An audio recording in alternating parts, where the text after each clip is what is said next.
Welcome to The Subverse. I am your host, Susan Matthews. This is a podcast where we journey from the cosmic to the quantum, from forest soundscapes to fragile oceans, from the songs of whales and trees to the secret world of microspecies and microbes. In this episode, we meet Joaquin Escura, who is an intrepid and adventurous cartographer, marine technician, and web developer. Joaquin has been actively involved for many years with the Aerocene, co-founded by Tomás Saraceno. Aerocene is an open-source experimental practice and eco-justice movement that uses art, site-specific installations, and augmented reality sculptures to promote climate change awareness, including aero-solar flights that he has been closely involved in. Aerocene is also connected with Museo aerosolar, which uses reclaimed plastic bags to collectively produce aerosolar sculptures. The reclaimed plastic is washed, dried, and cared for, united together as a canvas for the collection of personal stories and friendships. In this episode, we discuss the aerial space as a commons, a physical and imaginative space free from corporate control and government surveillance. The conversation delved into the imaginary of air being colonized by the primacy of land, with the geopolitical and bordered imaginaries that have accompanied it. We also addressed the rights of air, as opposed to the right to air or clean air as it is often framed. In the Aerocene Manifesto, there is mention of a reciprocal alliance with the elements and restoring the air towards a commonwealth of life. As a movement for eco-social justice, adrift on air, floating free from fossil fuels, and rooted in slower activism and weather-dependent interdependency, Aerocene questions the vertical accumulation of power. Speaking with Joaquin, I found myself in a world of aero-solar drifting, seeking to assert the atmosphere as an important realm of social and political imagination. Paraphrasing the Aerocene Manifesto, the air is a space of emergence. It constantly floats, and its unstable processes allow evolving beyond one projected future. So get ready to expand your horizons and lift off. Joaquin, a very warm welcome to the Subverse. Thank you so much for joining us today. Thanks to you. I'm very pleased to be here. Excellent.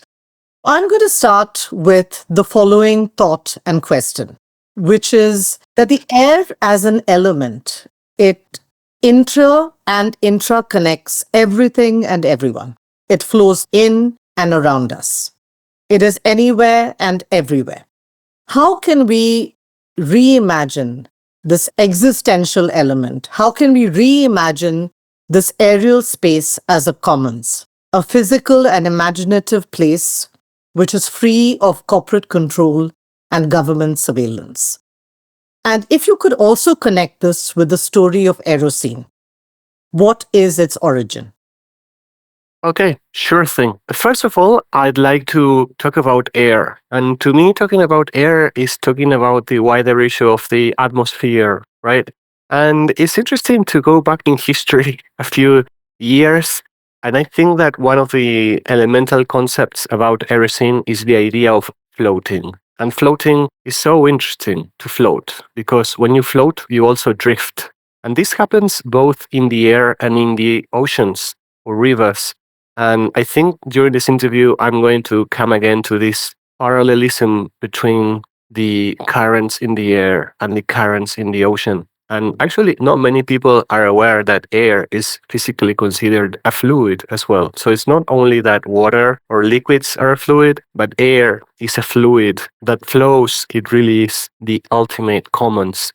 So how to imagine a different scenario to what's going on today? So what's going on today is that the air is totally controlled. And I think I have quite some expertise in this issue of the controlled spaces. So what happens is that beyond the surface of each country in the whole world, there are these amazing physical, intangible objects. Perhaps we could even call them hyper objects that are called controlled airspaces.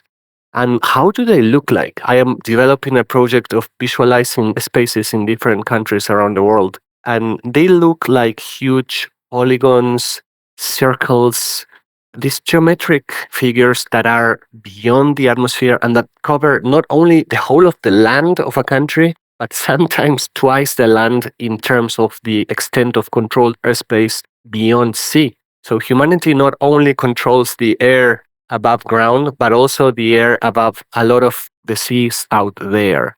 So who do these controlled airspaces respond to?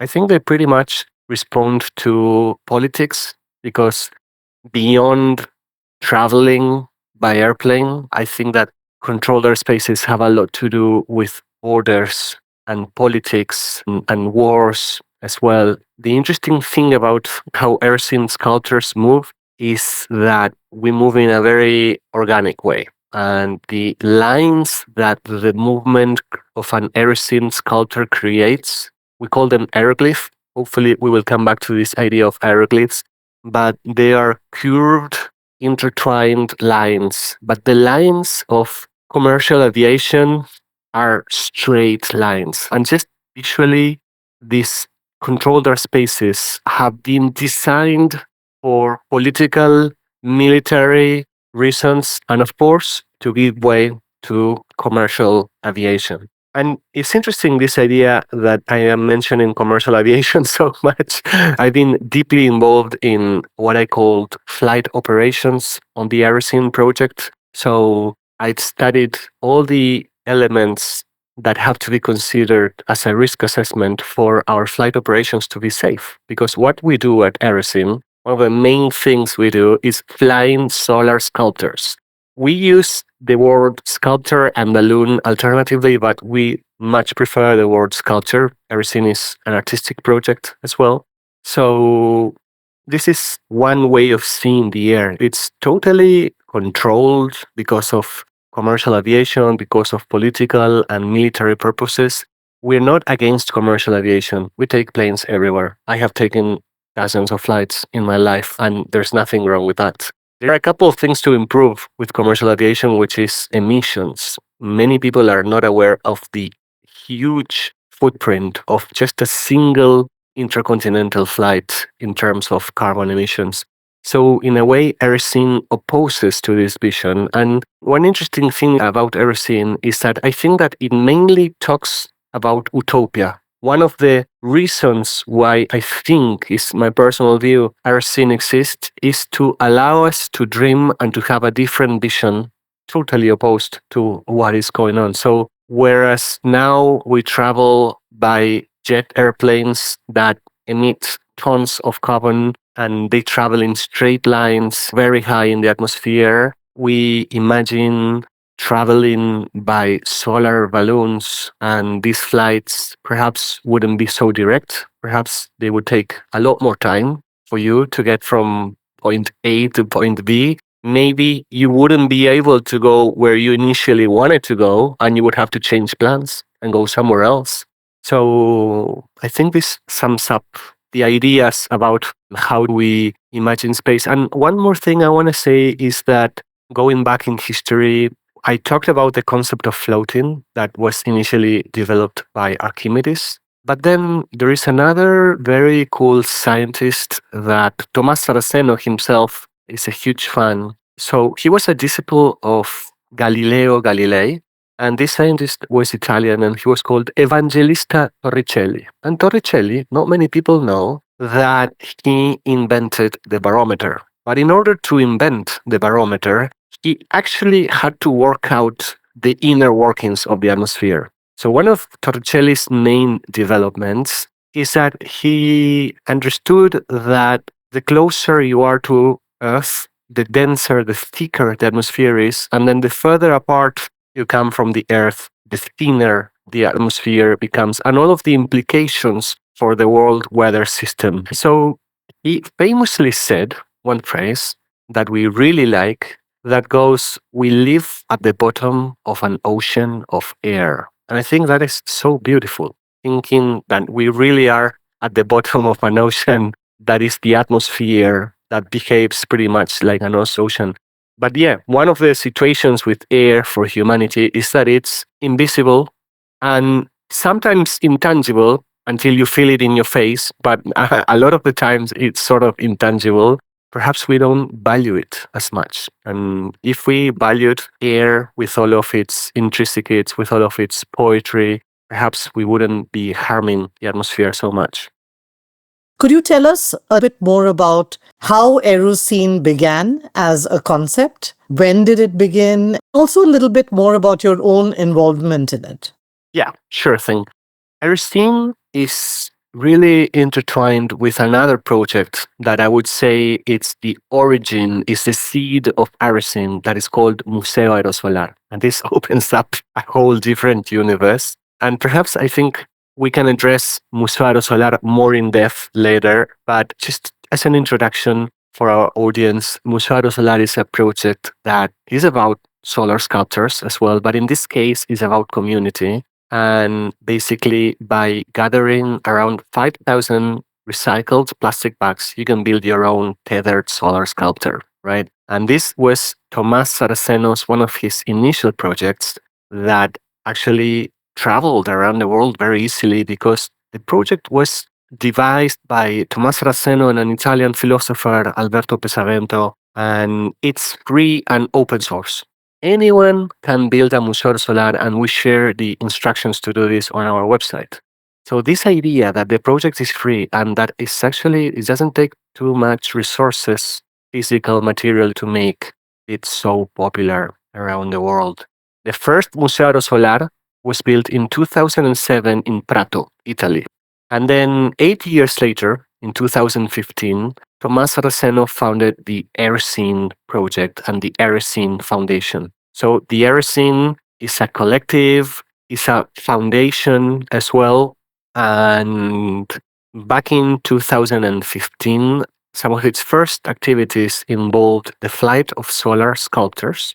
And there's different kinds of sculptures. And I think we will have to address this as well at a later stage. But just as a starter, we have tethered flight sculptures, we have free flight sculptures, we have human tethered flight sculptures, and as well human reflight sculptures. So it's quite a lot to take in. And so since 2015 until today, that it's almost a decade, the project has grown. And I have like a few numbers. One of my roles at Aerocene, talking about my role, is like keeping some sort of database of what we do. But just to give you a rough idea, Aerocene is present in 6 continents, and actually 6 because we've flown in Antarctica. So that counts as a continent, of course. And the Aerocene project, together with Museo Aerosolar, has landed in 37 countries, 158 cities or locations around the world. There have been a total of 218 flights in a decade. That's just to give you an idea of what happened in 10 years. But at the same time, out of these 10 years, I've been present at the project for 8 almost, since 2017. And so I've personally seen the project completely evolve from an art and science project mainly to what has become mostly an art and activism project. So I think that the science component is still in Aerocene's DNA, but I think we consider more important activism and how we can relate the project to some communities and fights that are happening around the world.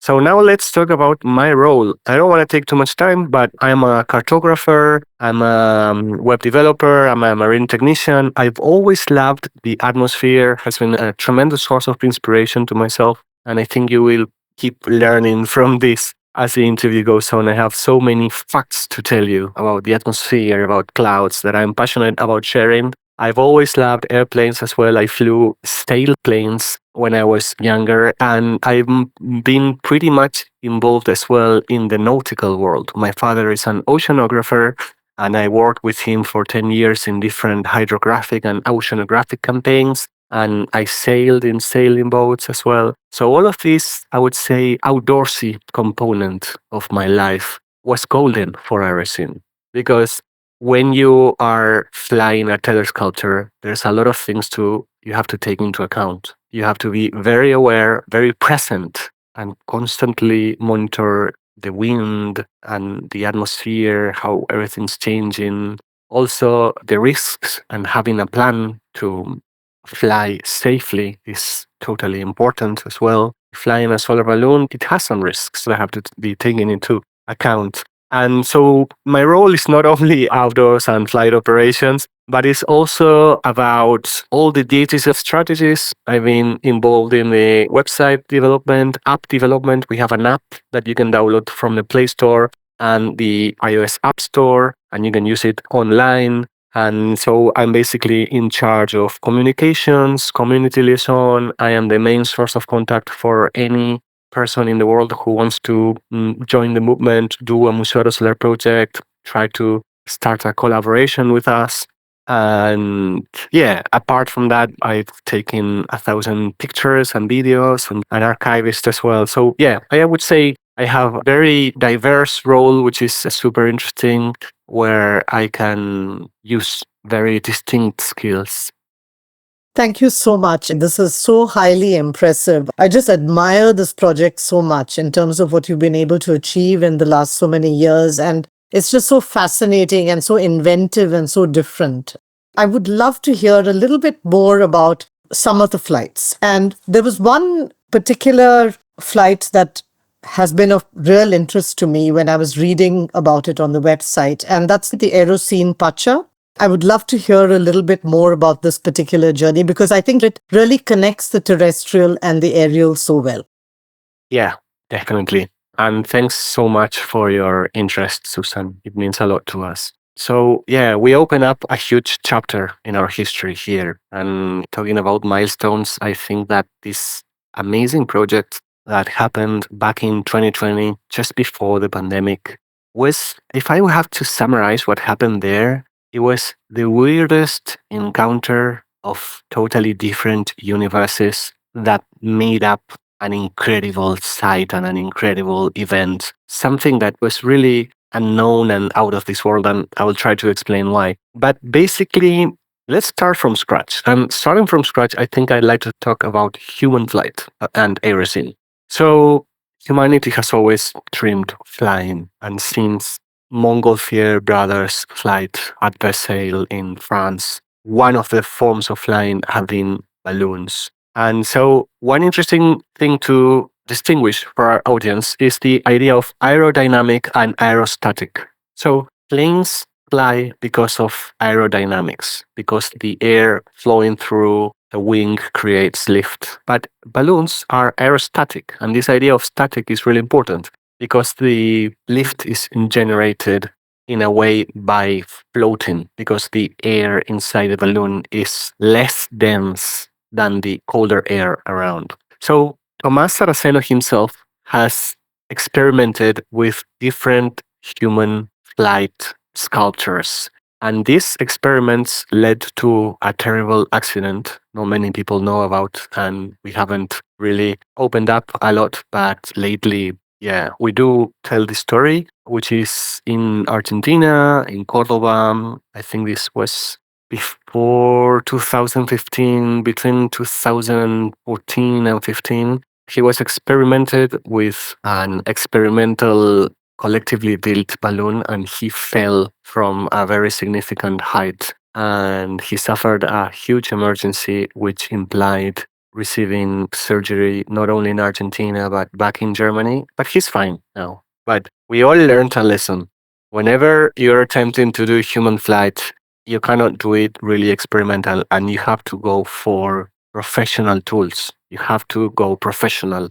You cannot really attempt something so dangerous, just experimental and just out of your own will and experimental knowledge. So back in 2015, when the Aerocene movement was founded, Tomás traveled with a group from the Aerocene community to White Sands in the United States. And White Sands is a famous place because some of the first atomic bombs that the United States experimented with were detonated in this desert. And this is the site that Tomás chose to do the first Aerocene human flight, but this flight was tethered. So, what does it mean? With a team of professional pilots, people who have been trained and have thousands of hours of experience and they work professionally out of flying balloons, they took a black balloon that was inflated, and after receiving the sun, the rays of the sun, it elevated and it was able to carry one person. So this was a truly amazing moment for Aerocene because although the balloon was tethered to the ground, it was the first time someone was experiencing this solar lift, right? And so this was the precedent to what happened only 5 years later, the Aerocene Pacha project. So it's interesting to talk about financing. How do people make things happen in art? And this was a very complex project to carry out. And in this case, the funds came from a very incredible source, which is a Korean pop band called BTS. Perhaps some of your audience will be very familiar, most especially they're young, they will be very familiar with BTS. I think they have like around 80 million followers right now. So it's like they are their own country. And so BTS had this contest in which they selected artists from different countries. I think it was from the countries that had most fans. For Argentina, Aerocene was their choice, and Tomás Saraceno was their choice. And so Tomás proposed this crazy idea of human flight to make it happen, but not tethered. In this case, we cut the rope that tethers the balloon to the ground. And so, yeah, basically what we did is we gathered an aeronautical team comprised of Argentine and foreign pilots. And there were some logistics involved bringing this balloon to Argentina. And there was a huge team because the project not only involved the aeronautical prowess, but as well a very delicate and I would say insightful work with indigenous communities. All of this happened in Salinas Grandes in the province of Jujuy in Argentina, which lies just in the middle of the lithium triangle, which is the region with the Earth's biggest lithium resources, which comprises Argentina, Bolivia, and Chile. And basically, there are some people saying there that they don't want lithium mining to happen because it pollutes their water. And I think we can address this more in depth.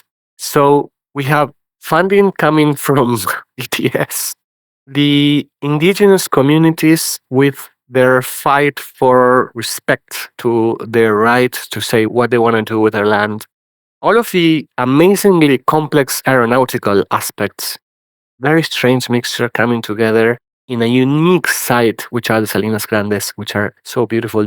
During the summer, there is some rain coming down. This happens in Bolivia as well, in the Uyuni salt flats, but in Salinas Grandes during the summer, sometimes some days there's a very thin layer of water on top of the salt flats that turns the land into a mirror of the sky, which is just so beautiful. So I'm going to talk first about the aeronautical aspects because that was my main job over there. I've been a close collaborator of Tomás for a long time. And in this chapter of our collaboration, he asked me, Joaquin, please take care of the records. And what are the records? Let's just say that as a cartographer and having some technical expertise on positioning and positioning systems, I was the perfect person for taking care of the records. And so basically, there was a woman involved, Leticia Marquez, who has a very particular history on her own, Leticia, because she was a kindergarten teacher and she married a balloon pilot. And after becoming a widow, she became a professional balloon pilot herself. And this is the woman who flew the Aerocene sculptor in Salinas Grandes during the Pacha project back in 2020. And she knew how to fly regular balloons. Regular balloons have a burner. So when you want to go up, you just ignite the burner and a huge flame comes out of this burner. Then you go up. And then when you want to go down, there is like some sort of vent that allows you to take hot air out, and then the balloon comes down. And this is how you regulate going up and down. When you have a solar balloon, it's a lot more complex. And why? Because you have the sun heating, which creates warmer air inside, and this very slowly takes you up.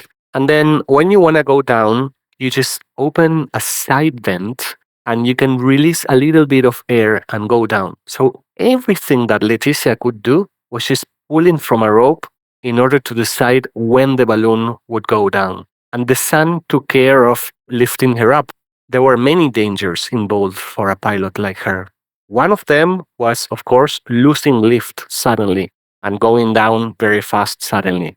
Another risk was not being able to control the ascent and not being able to go down, which is equally horrendous, So basically, what she did, what is in aeronautical terms is called an adaptation to a new aircraft. So basically, she learned how to fly the solar sculptor starting from like really small jumps.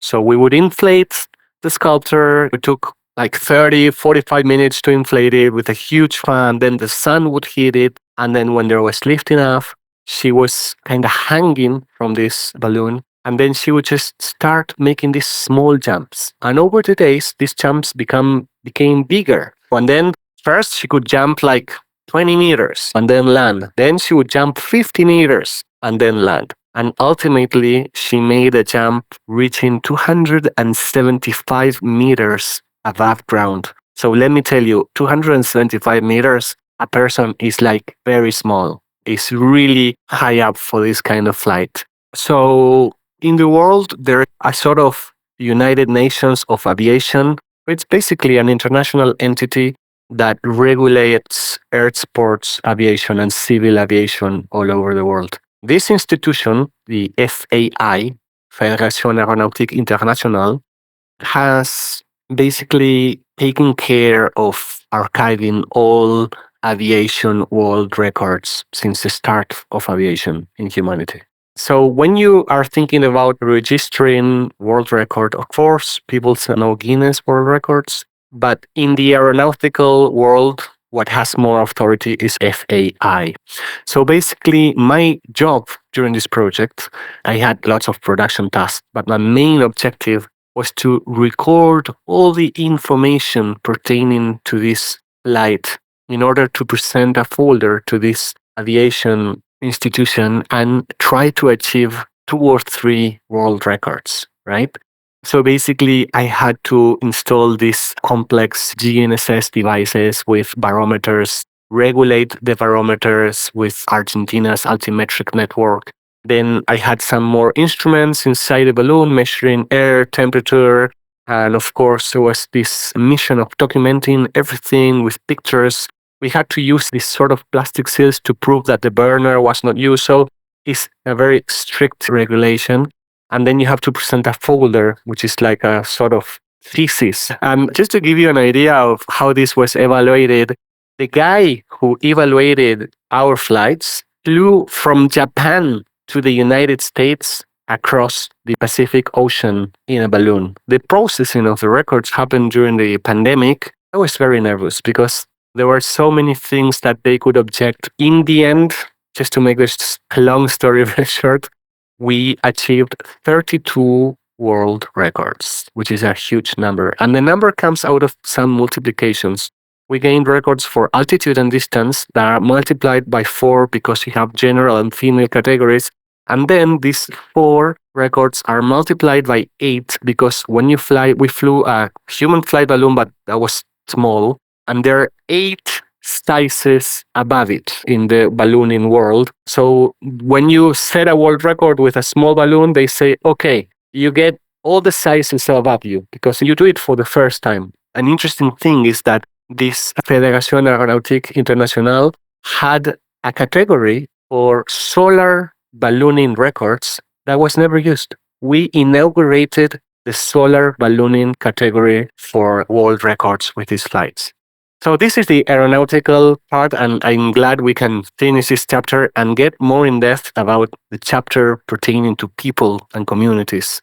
So it wasn't the first time we had visited Salinas Grandes. We had been there back in 2017 with a project that was most definitely an artistic performance. But it was our first approach to this region, and we did get in touch with some communities, and we learned about everything that was happening. And Tomás Saraceno got extremely interested in the conflict of these people. And so we went there, and it's interesting because indigenous communities, they have very different rhythms. And when you're someone coming from a big city, big urban center, it's difficult to adapt to their rhythms. Basically, they consult everything among their communities. They have these sort of consultations and sort of gatherings where they discuss decisions to make. They don't take place every day.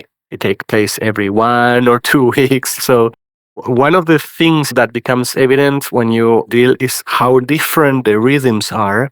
But I think we were able to adapt to these rhythms. We did spend like a few weeks in the region, and I had traveled there earlier a couple of times, researching, establishing connections. But the story was difficult to sell to them, I would say, because they're very suspicious of people. Many people have approached them with different intentions, and most definitely the story of a crazy artist trying to fly a human flying balloon, doing something for the first time in history with funding from a Korean pop band. I mean, the whole story sounded like really strange. But I would say one of the most interesting things I observed was how Tomás Saraceno, the artist himself, established this very direct and straightforward connection to the community members. And just by being very patient and explaining and listening, we were able to come to some sort of understanding. And this understanding went by, we're going to do something that the whole world is going to observe, which is what later happened. This event was shown all over the world, even on live television in Argentina. And you have the choice to broadcast a message to the world. So basically, we are inviting you to stick a message with tape, just with paper, white paper tape to the balloon. We can do it together. And this message will be seen all over Argentina and all over the world. And the message they chose was water and life are worth more than lithium.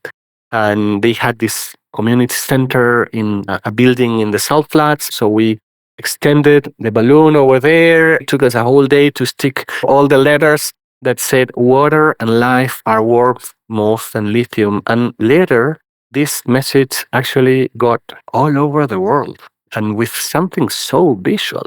So basically, just to sum up the story, there was an event in which many people were invited, and there was an issue with BTS fans. So basically, the BTS curator was present, and the BTS fan groups in Argentina were told, please do not come to Salinas Grandes. And this was out of safety, because when you're in a salt flat, you can dehydrate, there's a lot of sun, there's not a lot of infrastructure. So everyone in the team thought it was safest for these teenage BTS fans not to come on site because of safety reasons. But basically, they disobeyed our mandate. They came anyway. A full bus full of kids, I don't know, 50, 100 kids wearing all their BTS clothes. It was so amazing. And so we had a sound system, and this was kind of after the flight had happened. And I decided to play some BTS songs on the sound system for them. And suddenly they were all doing these choreographies and dancing. And so the site was the indigenous communities with their signs, protesting, with all their fight for their ancestral lands. The prowess of a human flight happening that way, which observing it is so peaceful, so amazing. And then the component of these BTS fans, really young kids, and the universes that came together were so different that I thought, this is the future. I don't know how the future looks like, but this is out of this world. And it was an amazing experience. Joaquin, what an incredible story. Marvelous. And what a feat of human ingenuity. I love the way you talked about this collision of universes. The K-pop connection is just too good. And What a compelling intersection of science, art, activism, music. It's really incredible. What do you think has changed since 2020? Because since then, we've also had COVID. The world has also changed considerably since then. How do you look back at this, and what are some of the lessons that we could take going forward? Well, I think that if I have to summarize one lesson is keep fighting because the world has evolved in a direction that is not particularly pleasant. One side, I think that we have the rise of right-wing political movements, and I personally think they're doing a lot of harm all over the world. And then on the other side, you have what is called the green transition happening mostly northern hemisphere of planet Earth. And what does this green transition entail? What is this green transition about? Well, it's about people maybe switching combustion engine cars for electric cars. And initially, the idea sounds pretty good, huh? I mean, you can drive a car and then you do not pollute this air, these commons that we were talking about at the start of the interview. And it sounds good. But yeah, there are some consequences. So basically, electric cars run on lithium batteries mostly for now. And there are consequences of extracting lithium. And what are the consequences? What is going on with lithium extraction? Well, the first thing is that it happens remotely. Mostly when you carry out your normal life, you're not really thinking about the world's resource circulation. But lithium is being extracted from this lithium triangle, mostly in Argentina, Chile, and Bolivia, at an amazing pace, but at what cost? So, to be more precise on what is happening, let's picture some landscape. So, I will try to invite our viewers to picture the landscape of the Andes Mountains, one of the largest mountain ranges in the world. And then try to picture the people living there. Most of them belong to indigenous communities. And the interesting fact about them is that they've been there for the last 500 years. They haven't moved. Each of the communities that inhabit the Andes, I would say, the indigenous communities, they belong to the land they inhabit. They've been there earlier than any European conqueror. They've been there for literally centuries. And so they have their own way of living. I said they live things at a slower pace. And in Salinas Grandes, their economy is based out of extracting salt, which is sustainable because salt grows every year a few centimeters. And they breed llamas and they make craftsmanship and they have different ways of living. Then the world of mining comes down. So what does mining entail? Currently, the most successful way of extracting lithium, or the most economic way of extracting lithium, is by evaporation. So basically, under a salt flat, there is a huge reserve of water. So what do lithium mining companies do? They take out this water, which is called brine water, it's salt water. They place it in huge evaporation ponds, which can have the size of a city almost. The extension in surface is out of this world. There's definitely an issue of scale. Is the evaporation ponds and the network of pipes and pumps that bring this brine water from the salt flats into the ponds themselves is so huge that if you're there at ground level, you cannot even comprehend the extension of it. You can only comprehend it from a plane or a satellite in order to understand how big these extraction infrastructures are. And so basically, most salt flats are basins, and in this case are interrake basins. What does interrake means? It's basically a basin where all the water comes down from the mountains and ends up in the center of the basin. So interrake basins, they catch the water from a huge, vast region, and the water below a salt flat is both fresh water and salt water, and they are naturally separated by layers. So what are all the problems that lithium extraction can bring? They can mix salt and fresh water, but if they take salt water, they decrease the total amount of this water below the wetlands, affecting streams of water everywhere in the region. So the whole thing, the whole water reservoir goes down only if you're extracting the salt water. So, what is the context? I think that when we think about the context of this, there is an example which I think is fascinating, which is in Russia, which is Lake Baikal.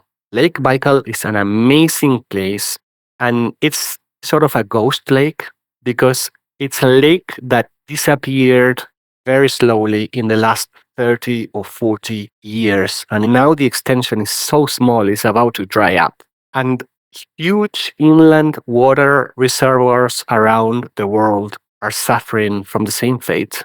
Humanity is losing huge inland water reservoirs. So, this is the context. So, what are the indigenous communities in the salt flats of Argentina and Salinas Grandes saying? They're saying, we don't need lithium extraction.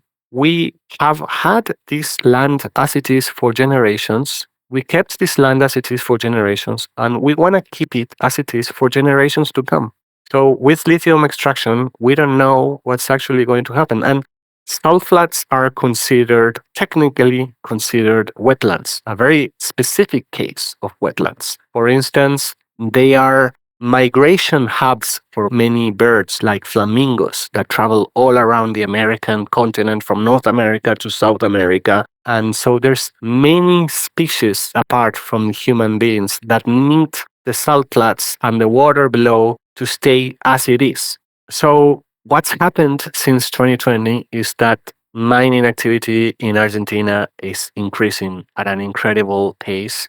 But at the same time, I would say activism has increased at an incredible pace. And back in 2023, the Aerocene movement organized the Alfarcito Encounter, which was a gathering north of Salinas Grandes.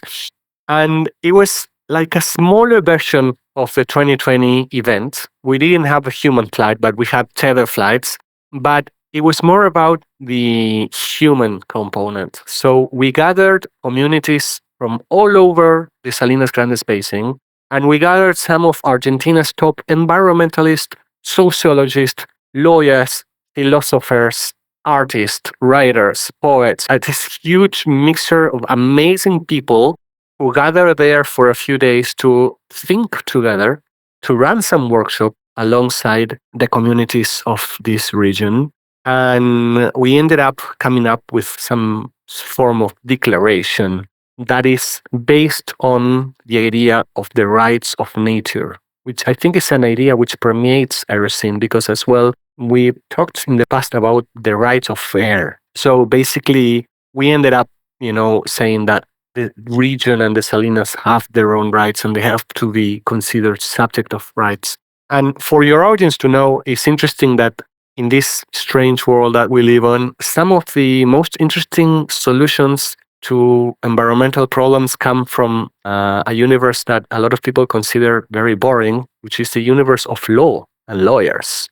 And law and lawyers, they are amazing because they are great at understanding rules. It turns out that in many regions, most especially in Latin America, some natural entities, such as rivers or mountains, have been legally declared subject to rights. And then you can stop a lot of things from happening. But yeah, we haven't been able to stop mining companies to extract lithium. There are mining companies from Australia, Japan, the United States, China. And of course, we are in full transition to electric mobility. So the activity hasn't ceased. But I would say, in a way, from my point of view, we have been able to stand along these communities and perhaps make slow the advance of mining in this region a little bit. What's going on? Of course, it's an environmental problem, but it's not the main thing. It's a human rights problem. Because I think that the main problem going on here is that there are some communities which have rights which are ancestral and they're not being listened. How do you look at the rights of air more broadly, and especially in terms of policy and decision making? Here, if you could also speak about the relationship between air and land, because land also tends to be very colonizing. It colonizes our mind. We look at the earth in terms of a terrestrial frame. I'll tell you what I'm going to do. I'm going to do like Evangelista Torricelli. I'm going to start from the ground and then try to go up, just like a solar flight sculptor. So, geopolitics has long been rooted in land ownership. There's this Latin phrase, cuius et solum eius est usque ad coelum. So basically, who owns the soil owns the sky. This logic has projected the control upwards. As we said, airports, air corridors, now we have drones, satellites. But as we said, the atmosphere is something a bit more than a void above the land. So I think that recognizing the rights of air means including the atmosphere itself in decision making, acknowledging its agency in sustaining life and not treating it as a mere backdrop. And this part is more personal. I always loved the theory of Gaia, of the living earth. I don't know how scientific it is, but I always felt so bound to it. And one of the most exciting things I discovered in the world of atmospheric science is actiniform clouds, right? So, actiniform clouds are some clouds that self organize in shapes that resemble the leaves of a tree. When I learned about this, I thought, wow, a cloud that organizes with the shape of a living being. I thought that was amazing. And then I researched a bit more, and it turns out that science knows very little about these clouds and about how they organize in this way. And to date, they haven't been able to fully explain how actiniform clouds work, you know? So when I talk about this agency of air and the rights of air and air as an entity, as an agency, sustaining life, I think this idea of considering the atmosphere part of a living earth that sustains everything that we do is pretty powerful. Here, if I may just ask, you spoke specifically about Aerocene Pacha, but are there any other milestones that you would like to highlight? Certain flights or maybe certain moments that you think might be of interest? Most definitely. I would like to highlight some kind of flights that happened mostly in Germany. There was an attempt in Argentina, but it wasn't successful, which are Aerocene sculptor free flights. And also, I want to demystify Aerocene as a movement that accomplishes these successful things. We had lots of failures, lots of instances in which things didn't work and we learned and we tried again. So this is a sort of parenthesis I think is important to make. And there is this phrase from Samuel Beckett that I think is really interesting, who famously said, fail, fail again, fail better. So I think there's nothing wrong in failing. And we failed many times before achieving some of these landmarks. So I think free flight began in Germany in 2015. There was a very interesting group of people working at the Aerocene Foundation, which shares a little bit of room with Studio Tomás Saraceno in Berlin. There are some very distinct community members, the Aerocene worldwide community. One of them is a German radio amateur and pilot called Sven Stoite. He now works for a satellite company, but then was someone deeply involved in Aerocene backpacked flight sculpture, which is like a medium-sized solar balloon. It's not apt for human flight. It's for tethered flight mainly. But then many times these balloons were released from the outskirts of Berlin. And then what happens if you release an Aerocene sculpture? Because it's something that mostly we try to avoid. And why do we do this? Because if you release an Aerocene flight sculpture, it will fly up to 16,000 meters. I think that commercial aviation flies at around 10,000 meters. And if you launch it in the morning until the sun sets, it can advance around 800 kilometers. So it's amazing what a solar balloon can do on its own. But while doing this and talking about the politics of air, it goes across political borders, because Berlin is on the east of Germany, very close to Poland, and the main winds in that region of the world are from the west to the east. So what happens is that when you launch a free flight sculpture in Berlin, it will go across the border with Poland and end up landing somewhere in Poland, which is a country with heavily restricted and controlled spaces. And this happened many times, but is, I would say, perhaps one of the most advanced things you can do with solar sculptures. And first of all, you have to do this safely and legally. So, in order to do that, there was these flights, and the flight sculptors were insured. And as well, we had to coordinate with flight authorities because you cannot just throw a balloon in the air. So basically, since Europe has 3D radars, they can see objects regardless where they are emitting a signal. So they can totally control and understand what's going on with a solar flight sculptor in the airspace. So we had to get permission from the German flight authorities and from the Polish flight authorities. And once we had all that clearance, the sculptors were able to launch. And then many times we tied two sculptors, one next to the other one. Many times they had a GoPro camera filming up and a GoPro camera filming down. So this sculptor, you have the point of view looking into the sky and into the sculpture itself and looking down to the earth.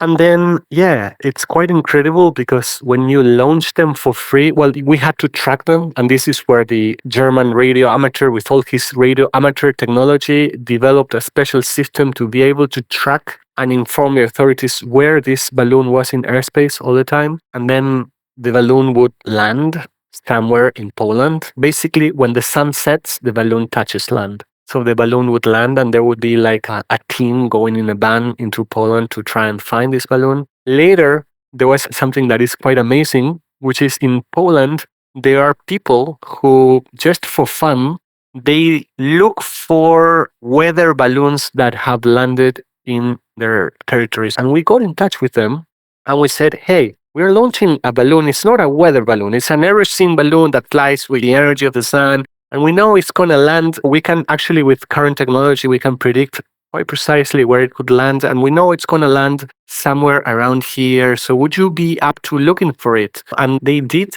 look for it and they found it and they shipped the balloon back by mail to Berlin. And this was so amazing because the balloon was launched. It traversed a political border. It traversed all of these heavily controlled airspaces. It landed, and thanks to a community, it was shipped back in a more environmentally friendly way back to Germany by mail. There is a person in this project called Maxi Leiner, a huge friend of Tomás Saraceno from their teenage years.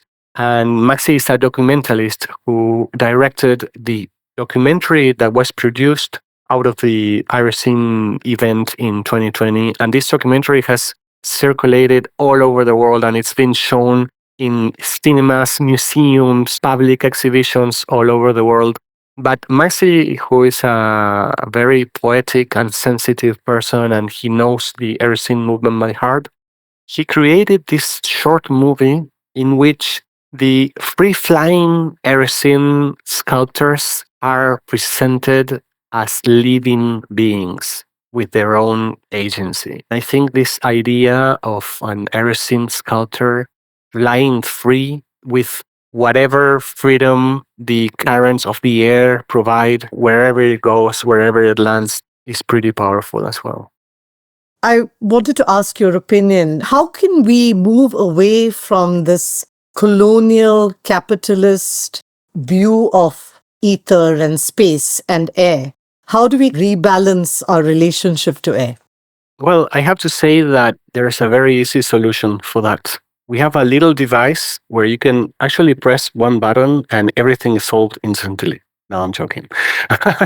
I'm starting with a joke because this is somewhat like the sort of expectations we have nowadays. I mean, you are posing a huge problem there. So basically, there's no press a button solution to this problem. But I'm going to give you my personal view, which is, I think in this time of humanity, our main mission is to come together. But how do we come together? I think that we have to think more locally. And locally might not be literally geographically locally, because you can be friends with someone from the other side of the world and it feels local. But I'm talking about that feeling. I'm talking about being able to increase the connections you have in your life. There's always space to have more friends, to have more peers, to come closer to people who think like you or are interested in the same thing. I think there's always more space to do that. And then from an Aerocene perspective, for this purpose, we have a project, which is a tool that I invite all of your audience to make use of it, which is Museo Aerosolar. And Museo Aerosolar, if you ask me what is the one thing from this project that will stay for the rest of your life, I can definitely say, after everything I mentioned, Museo Aerosolar. Museo Aerosolar is an amazing project because it's all about building a community. It's all about coming together with people you don't know. And I've been involved in many Museo Aerosolar projects around the world, not only in Argentina, in my own country. I led, guided, and was there in many different Museo Aerosolar projects in different cities. And this gave me the ability to compare how different societies take on this idea of building something together and something that is going to be like quite phenomenal when you finish it. What is amazing is that there is something which is the same across all of these societies, which are tremendously different. And what is the same, which is the capacity to come together with some sort of purpose. And Museo Aerosolar is a project that wherever I have participated, I've seen the magic happening. I've seen people working extremely hard to achieve building this balloon out of between 5,000 to 8,000 recycled plastic bags.